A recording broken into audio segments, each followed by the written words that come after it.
Estate torrida, anzi torridissima nel mondo della sanità, inizia lo sciopero al Brozzu, l'avevano promesso, l'hanno fatto, OSS e infermieri, una sanità veramente bollente. Gianfranca Tinti, che cosa sta succedendo nel più grande ospedale sardo? Buongiorno, sono Gianfranca Tinti, CGIL, e niente, siamo qui a manifestare proprio questa situazione che è diventata intollerabile e insostenibile. Il personale è allo stremo, quindi non ce la fa più neanche a coprire quei turni quotidiani normali, perché siamo sempre sotto pressione, perché causa Covid, dobbiamo coprire i turni e quindi il personale proprio è allo stremo e non ce la fa più.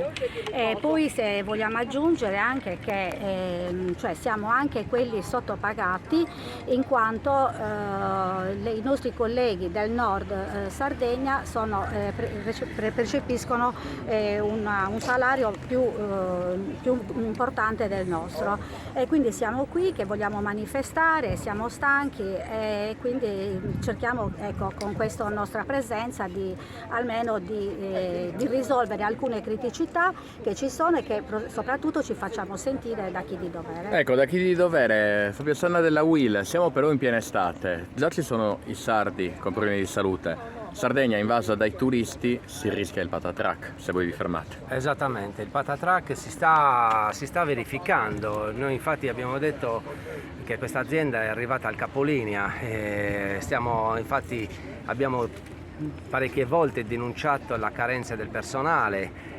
Assistiamo adesso a un rimpallo tra istituzioni, tra azienda, assessorato, adesso anche Ares, per avere la reale disponibilità del personale di assistenza.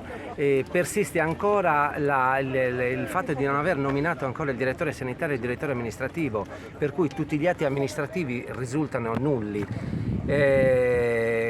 Non hanno dato ancora delle risposte le istituzioni al gap differenziale che c'è economico tra l'azienda Arnas e l'azienda del limitrofe. Ricordiamo anche una battuta, qui al Brozzu, alla Grossa, quanti sono i lavoratori? All'incirca sono nel comparto circa 2000. 2000, stremati e sottopagati. Stremati e sottopagati, questa denuncia la facciamo da tanto tempo. Paolo Cugliara della FIALS, stremati, sottopagati, alle prese con i sardi che si ammalano di essere totalmente curati, i turisti che vedete hanno necessità, se però appunto voi, come fa anche lei, incrociate le braccia non si va da nessuna parte.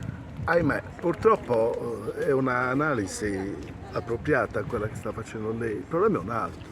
Cioè io, come già ho detto ai suoi colleghi, io ho visto questo ospedale, un ospedale di un'alta considerazione in ambito sanitario italiano, dove addirittura era un riferimento, un'eccellenza vera e propria.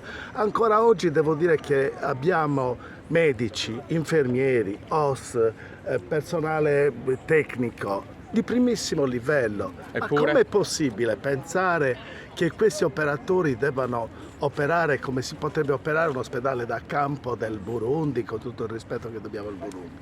È demenziale pensarlo.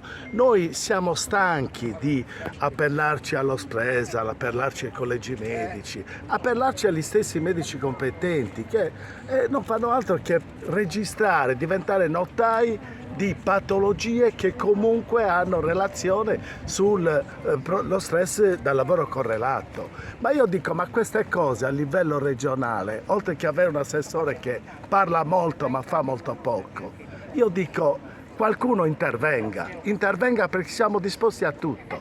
Grazie.